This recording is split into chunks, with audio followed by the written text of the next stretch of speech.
50 Cent has been trolling Diddy ever since he got arrested, but most fans have no idea how serious the beef is.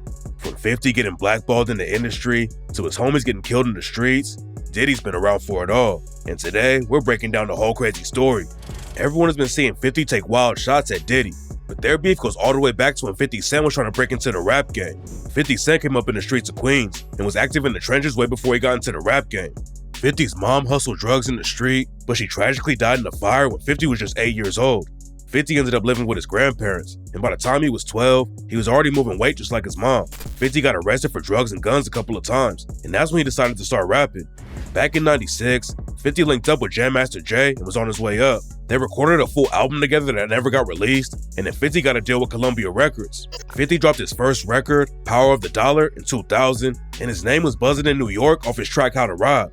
How to Rob was all about 50 rapping about jacking famous rappers, and he name-dropped Diddy on the track and rapped, "You better recognize, nigga, I'm straight from the street. These industry niggas are starting to look like something to eat. I snatched Kim. Tell Puff, you wanna see her again?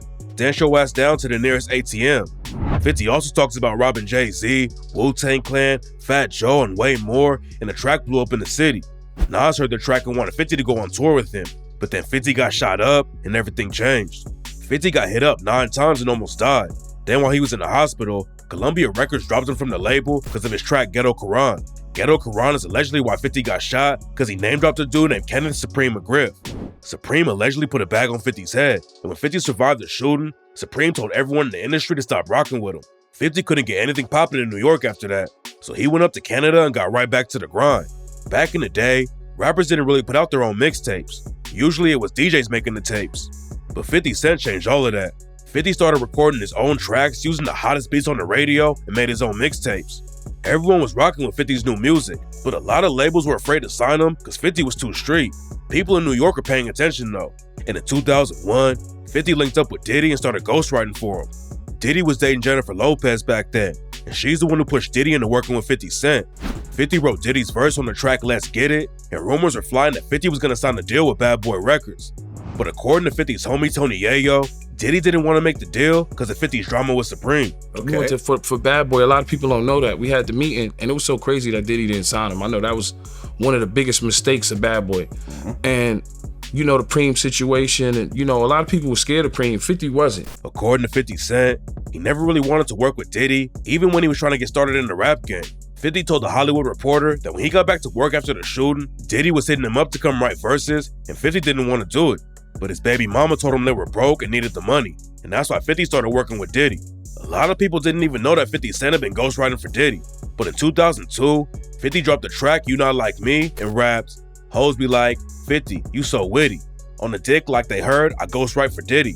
You got fat while we starved, it's my turn. I done felt how the shells burn, I still won't learn.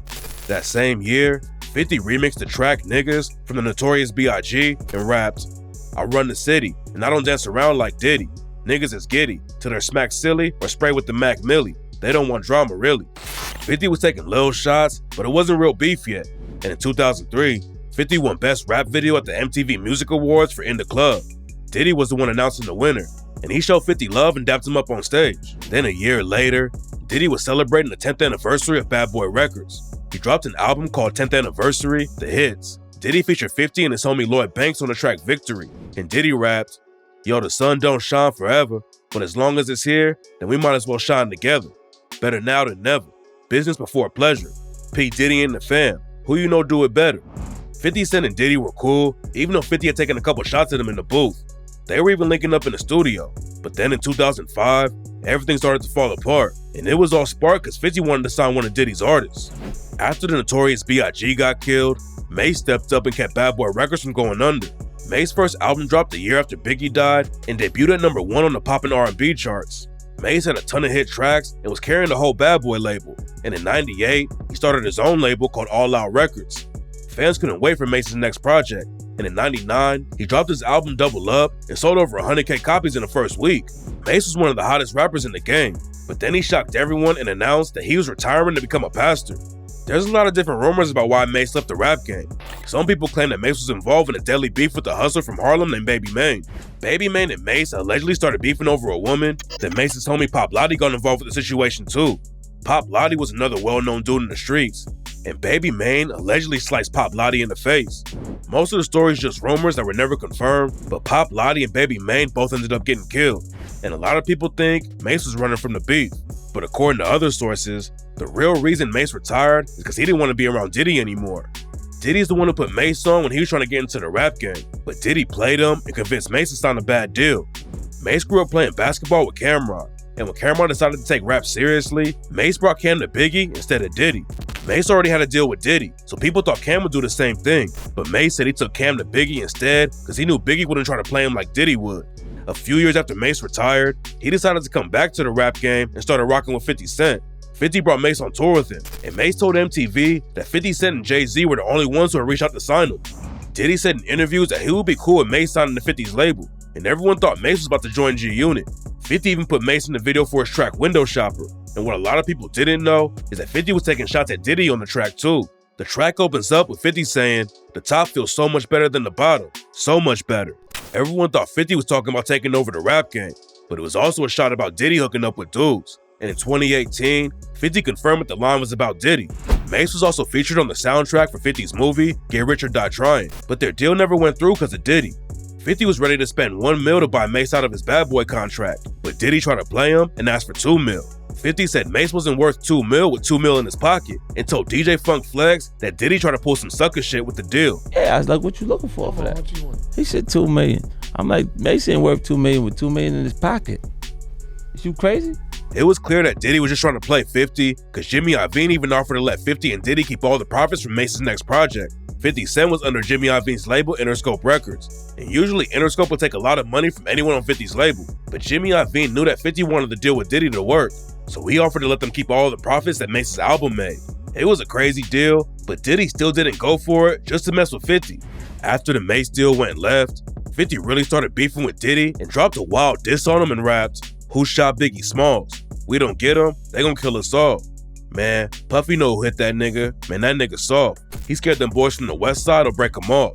Dump on his ass, so he run to Harlem to shake him off. Everyone knows about Diddy's freak-offs now, but 50 was dissing Diddy over his parties all the way back in 2006. And at the end of the Diddy diss track, he said, "Oh, I guess I won't be invited to the white parties in the Hamptons. I don't give a fuck. I don't want to hang out with your punk ass no way." Then 50 aired Diddy out over the Mase situation and said, "Give me motherfucking run around this nigga Mase. Now you wanna play games? Don't wanna make the deal, nigga? Man, I'll fuck your shit up, nigga." 50 had spent a lot of money dragging Mase around while he was trying to make a deal with Diddy. And 50 said, "Now you go on and send me $50,000 for this nigga travel fees, you know, airfare, hotel space, for that last tour, nigga, or I'll really service your ass, nigga." 50 also sent a shot at Diddy that nobody caught for years. At the end of the track, 50 said, "Alright, I see what you're trying to do, but I don't know why you're doing what you're trying to do. Why you want to make me tell everybody what Misa told me?" Misa Hilton is a stylist and fashion designer who worked with artists on Bad Boy Records like Lil' Kim. She dated Diddy back when he was still an intern at Uptown Records, and that's how she got started in the industry. Misa Hilton and Diddy were on and off again while he was taking over the industry, and according to Diddy's ex-bodyguard Gene Deal, Diddy beat Misa so bad that she had to crawl under a car just to get away from him. He beat that woman till she was crawling up under a car, man. No matter how small she was crawling up under the car, man. Most people had no idea what Diddy was doing to Misa, but after a video came out showing Diddy putting hands on Cassie Ventura, Misa hopped on Instagram and said that seeing the video triggered her own trauma. It's not clear how 50 knew it was going down, but he was already threatening to expose Diddy way back in the day. At that point, it looked like 50 already hated Diddy, but a year later, the whole rap game was shocked because 50 and Diddy performed at Madison Square Garden together. T.I. was hosting Screamfest at the Garden, and he was able to get Kanye, 50, Diddy, and Jay-Z all on stage at the same time. At one point during the show, Diddy tried to put his arm around 50, and you can tell that 50 didn't want Diddy touching him like that. But that same year, 50 also featured Diddy and Jay-Z on a remix for his track, I Get Money. 50 had just made $100 million off of vitamin water after Coca-Cola bought the company out. And with all the money he made from music too, 50 was one of the richest dudes in the rap game. Nobody was making more cash than 50, Jay-Z, and Diddy at the time. All three of them are featured in Forbes, so they all linked up to flex on the track. Fans were shocked that 50, Jay, and Diddy were all on the same track. But in 2024, Broadway All Day hopped on Reddit and explained how it went down. Broadway All Day is a director who made the video for the original version of I Get Money. According to Broadway, 50's manager, Chris Lighty, was working on some huge deals behind the scenes that involved 50, Jay-Z, and Diddy.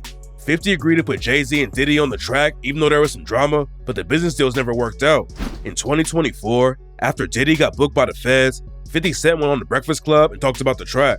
Charlamagne the God brought up how people thought 50 wrote Diddy's verse where Diddy was confessing to crimes and rapped, "Bo knows, but Diddy did it. Cars, jewelry, and big homes, yeah, Diddy did it. Shootouts, coastal beefs, yeah, Diddy did it. But my lawyer's so good that Diddy got acquitted." But 50 Cent told The Breakfast Club, I ain't tell him to say that. 50 said Jay helped him write Diddy's verse, and Jay is the one who wrote those lines. 50 said Diddy knew what he wanted to say, so he told Jay-Z, and Jay wrote the bars for him. It's not Jay helped me with that. Jay helped me with that. Jay helped me with that. Jay did that part right there. What he said. It's not clear who really wrote the lines though, because Broadway All Day claimed that 50's homie Lloyd Banks is the one who wrote Diddy's verse. The track ran up crazy numbers, but it almost didn't come out because of more drama behind the scenes. Broadway All Day's girlfriend was given a CD with a bunch of beats on it by a dude who claimed he was a producer. Broadway heard the beats and knew they were hot, so he handed the CD with the beats to an A&R at the label. It turned out that the dude who gave the CD to Broadway's girlfriend didn't actually make any of the beats though. But by the time Broadway found out, 50 had already made the track and was gonna shoot the video in a week. They couldn't use a beat without finding the real producer and paying them for it though, and the track almost fell apart. Broadway knew his career was gonna be over if that happened, so he tracked down the real producer and signed him to the label just in time for the video shoot. When 50 had Diddy on the I Get Money remix, it looked like everything was cool between them. And in 2008, 50 Cent crashed an interview Diddy was having with MTV so he could promote his own show. 50 and Diddy were joking around with each other during the interview and said they were friends. But it was clear that there was still some tension they weren't talking about. It took some more time before the beef really popped off, but Diddy was about to give 50 another reason to hate him. In 2008, Rick Ross was just getting started in the rap game. Ross got invited to the BET Awards that year and said that he saw 50 Cent at the awards and he didn't like how 50 looked at him. 50 claimed that he doesn't even remember Ross being at the show, but that night sparked a wild beef that's still going on today. Rick Ross took shots at 50 on the track Mafia Music and rapped, "I love to pay your bills, can't wait to pay your rent. Curtis Jackson baby mama, I ain't asking for a cent. Burn the house down, you gotta buy another. Don't forget the gas can, jealous stupid motherfucker." At the time, 50 was fighting his baby mama, Shanika Tompkins, to get custody of their son Marquise.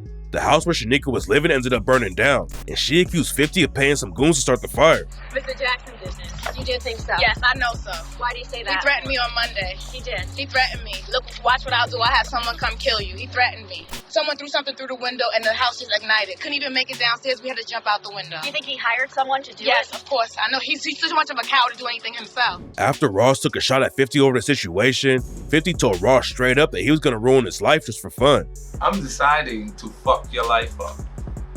Rick, bro, I'm gonna fuck your life up. For fun. And that's when 50 started doing everything he could to destroy Rick Ross's career. 50 exposed Ross for working as a corrections officer in Florida before he got into the rap game and started dropping bars about being a drug lord. When the photos of Ross working as a CEO came out, Ross tried to claim it was cap and told all hip-hop that hackers put his face on other people's photos. Everyone knew Ross was lying about the situation though, and 50 made it even worse when he dropped the track Officer Ricky and rapped, "Fat fuck playing Wii Fit Nintendo. Have another tattoo, here's another tattoo. Run into my goons soon, have new bullet wounds. Officer Ricky, radio for backup. See ass anywhere, you know I'm gonna act up." And it's like every other word out your mouth about a bird. Like you sling cocaine, this shit is absurd. Use a rapper, use a motherfucking rapper. It's a rap, your career is fucking wrapped up. Then 50 took the disrespect to another level and dragged Diddy and Rick Ross's baby mama into the beef. 50 linked up with Ross's baby mama, Tia Kemp, and did an interview with her about Rick Ross. Tia Kemp helped 50 expose Ross for capping in his raps. According to her, it was surprising that he would sit there and say he spends $200 a month on food, $300 a month on clothes. His jury is rented, possibly not real. His cars are being leased. Then in the same video, 50 and Tia Kemp exposed Ross for having another kid with a prostitute. Before you get confused in any way, like Rick also has a baby mother who's currently working as a call girl. He has a daughter by Brooke, right there. Can you see that? Then 50 brought Diddy into the beef too.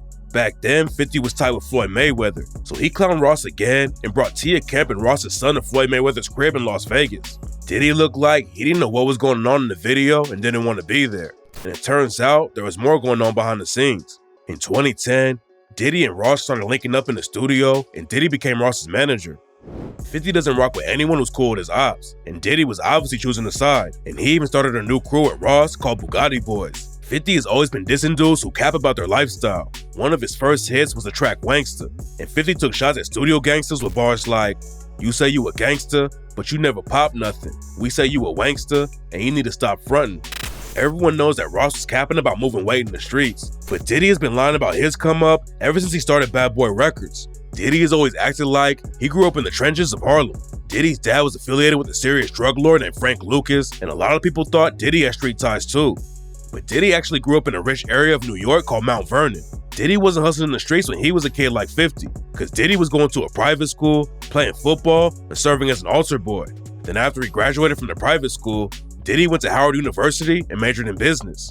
Diddy and Rick Ross were both capping about their lifestyles, and 50 had major issues with both of them. So after Diddy and Ross started rocking with each other, 50 turned up the heat and took more shots at Diddy. In 2010, 50 did a radio interview and called Diddy a bloodsucker and said his music sucks. 50 dissed Rick Ross in the interview too, and said that Diddy should stop comparing Ross to Biggie Smalls. Diddy didn't respond directly to the interview, but he clapped back at 50 when he named his new crew the Supreme Team. Kenneth Supreme McGriff is the dude who tried to get 50 killed back in the day, and McGriff's gang was called the Supreme Team. Diddy was obviously taking shots at 50, so 50 aired Diddy out again in another interview. 50 said that Diddy isn't an artist because he doesn't make his own music. Huh? You know what's interesting? He's not an artist. He has the album plan. Yeah, but he's not an artist. See, an artist would be someone who actually wrote something on the record. Diddy responded during his speech at the BET Awards post-show and said, "Hate is for suckers. If you hating, you a sucker, and you're ashy, and your breath stink. And you know who I'm talking to, you hating ass crab." 50's biggest issues with Diddy weren't getting aired out yet, but in 2010, 50 dissed Diddy for using the Notorious B.I.G.'s name for money. Diddy and Jay Electronica linked up for the track The Ghost of Christopher Wallace, and 50 started a petition on Twitter to make Diddy stop using Biggie's name. 50 also talks about Diddy's speech at the BET Awards and called him a bitch. To describe Puffy in one word is a... See, you know how ugly always got like pretty friends? Yeah, I know what you mean. He built his group. He want to be the hot in the group. He don't make sure he getting all the attention. That wasn't the end of the story though, and 50 was about to drop a bomb on Diddy. Diddy's downfall all started after his ex-girlfriend Cassie Ventura filed a lawsuit against him. Cassie claimed that Diddy had been abusing her for years, and the lawsuit made headlines everywhere. Diddy and Cassie settled out of court one day later, but then the video of Diddy attacking her in the hotel leaked, and that's when everything really kicked off. Cassie didn't file the lawsuit until 2023, but 50 exposed the situation all the way back in 2010 during the interview. 50 said that even after the Mase deal fell apart, he'd still kick it on the phone with Diddy. Someone was sending photos around of Cassie Ventura, and 50 let Diddy know about the situation. Like he called, we should kick it on the telephone after the Mase. Matter of fact, they sent me the girl pictures. Cassie already had news that were leaked, but 50 said the photos he saw were worse. Way worse. Like penetration pictures. Not the shit that y'all saw. Worse. Way worse. Wow. Oh, you giving me up? Like penetration pictures and... Nah, come on, man. 50 was trying to help Diddy and Cassie out when he knew that the photos were getting sent around. But then 50 realized that Cassie never even wanted to take the photos, and it was all Diddy's idea. What's crazy is that the interview didn't even really blow up, and most people never even heard it.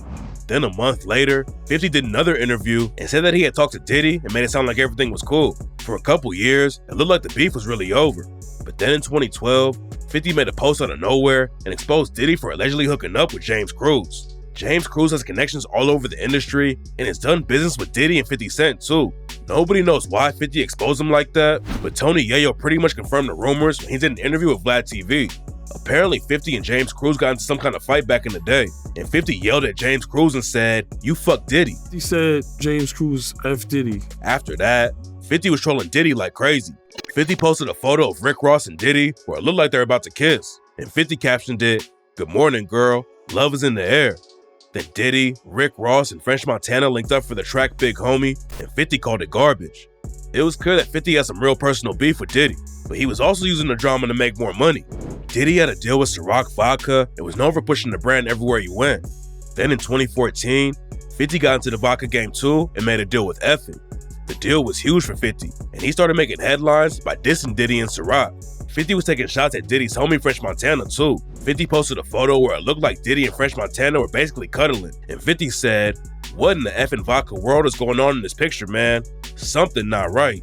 Diddy clowned 50 and said that he was sending him a lifetime supply of Ciroc. And then he dissed 50 again and said that he hopes 50 appreciates Diddy opening all the doors for him. You know, I welcome him into the game, you know. It's good to see somebody of my color out there, you know, represented in this field. And, you know, hopefully he appreciates me opening up the doors for him continuously. French Montana was recorded shouting out effing while all the vodka drama was going down. And it was clear that Diddy pressed him about it, because a few days later, French Montana shouted out Ciroc and dissed effing. I guess 50 don't know me and Max do run CT, right? We don't fuck with that effing vodka over there, you heard me? French Montana even dumped a bunch of effing bottles in the trash. That's how I feel about your bullshit.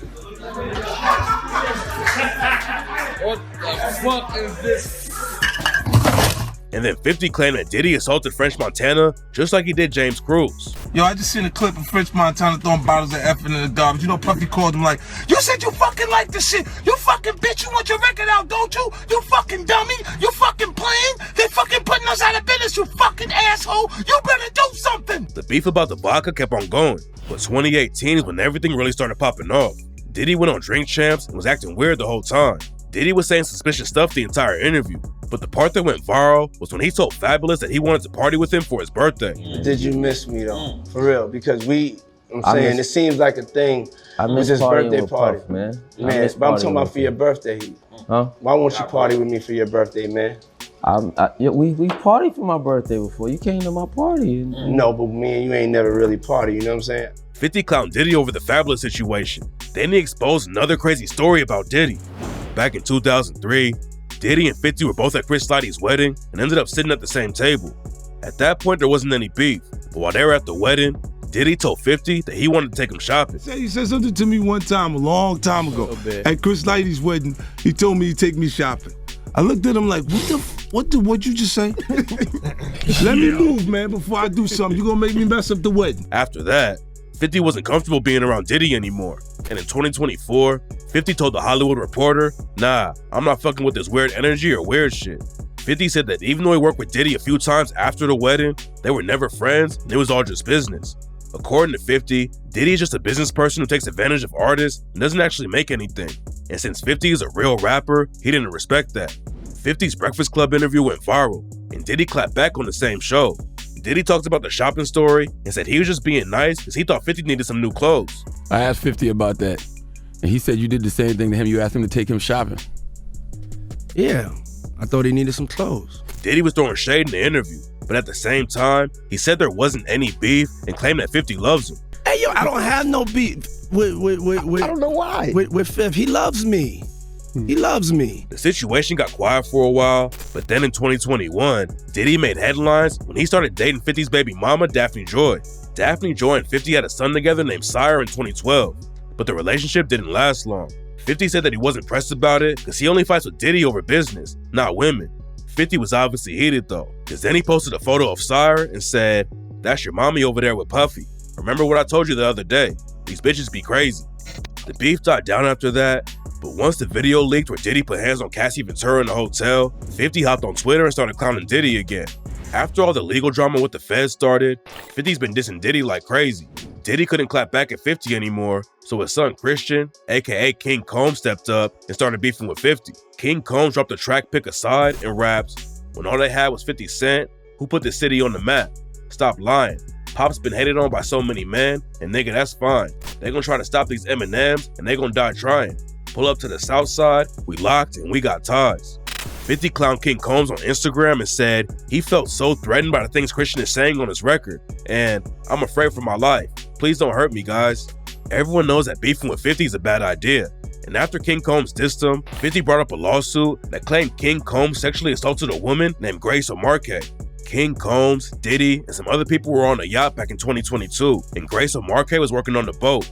According to the lawsuit, King Combs forced Grace to drink tequila that had been spiked so he could assault her on the yacht. Then Meek Mill hopped into the situation and dissed 50 for beefing with Diddy's son. So 50 clapped back and dissed Meek Mill for falling off and clowned him for the rumors that he hooked up with Diddy. Meek Mill got dragged into the situation after a dude named Lil Rod sued Diddy too.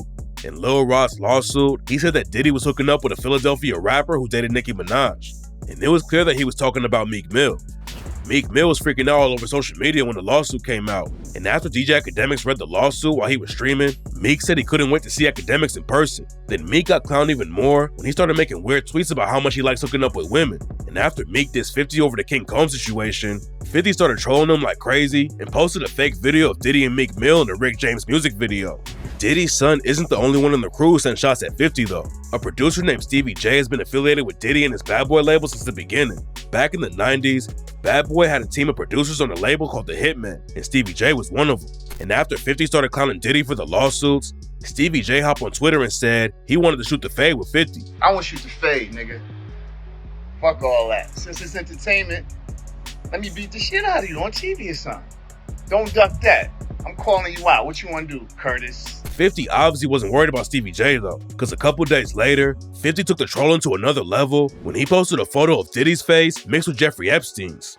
50 hasn't been the only dude taking shots at Diddy, but he's co-signing everyone else's disses too. In 2024, Gucci Mane dropped the track Take That and rapped, "I got a young Miami bitch from the city. I'm spending money like a trick. No Diddy. I rock pissy yellow diamonds. No Diddy. But she can't be underage. No Diddy. Extendo with a switch. No Diddy. Folks passing pills like frisbees." There's rumors that Diddy paid some goons to blow up Kid Cudi's car because he was hooking up with Cassie back in the day. Gucci raps about it on Take That and shouted 50 out too when he said, "Diamonds dancing on my chest. No Diddy. But I blow a nigga car up like Kid Cudi's. I'm on the yacht taking shots. No Diddy. Pay for top from the thought. No Diddy. Some niggas wanna box me. I'm not 50. But get a nigga ass touched like Biggie. No Diddy." It was a wild track and 50 was loving it. And around the same time, 50 showed love to Kesha when she dissed Diddy at Coachella. On the track TikTok, Kesha said, "Wake up in the morning feeling like P. Diddy." But at Coachella, she changed it and said, "Wake up in the morning like fuck P. Diddy." 50's been clowning Diddy ever since the lawsuits came out, and he's even making a documentary about Diddy for Netflix. 50 has also been saying that Diddy got Tupac killed, and it turns out that Diddy has ties to a dude who killed one of 50's homies. Jimmy Henchman is one of the most notorious dudes in the rap game. He was a street dude who got involved with the rap game back in the 90s, and he allegedly set up Tupac to get shot when he was in New York. That's the moment that sparked Tupac's war with Biggie Smalls in the whole East Coast, and rumors say that Diddy was involved with that too. 50's crew had major beef with Henchman, and Diddy was allegedly there when it went down. It's not clear how it started, but 50's manager Chris Lighty got into an argument with Jimmy Henchman while 50 and Diddy were both in the room. According to a witness, Chris Lighty ended up hitting Henchman in the face, then Diddy jumped in between them and broke it up. Jimmy Henchman was managing the game while he was beefing with 50 Cent, but rumors say there's way more to the story.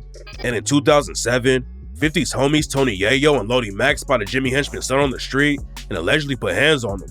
When Jimmy Henchman found out what happened, he put a bag on Lodi Mack's head, and in 2009, Lodi Mack was shot and killed in the street. Jimmy Henchman got hit with a life sentence over the situation, and rumors say that Diddy knew about the hit and didn't do anything. According to Diddy's ex-bodyguard, Gene Dill, Diddy also knew that Jimmy Henchman was gonna set Tupac up. So it didn't surprise me at all that Jimmy Henchman probably told him, "Yo, I'm about to teach this nigga Pac a lesson for saying crazy shit and talking shit to me." Because it wasn't supposed to be a shooting. It was only supposed to be a robbery. But you never know what happened when people carry guns. There's no evidence yet that Diddy knew about the hit on Lodi Mack or the Tupac setup, but the feds have way more info that's gonna be coming out. And the case is looking so bad for Diddy that even his lawyers are quitting. Diddy's lawyer, Anthony Rico, quit in February 2025 and said, "Under no circumstances can I continue to effectively serve as counsel for Sean Combs."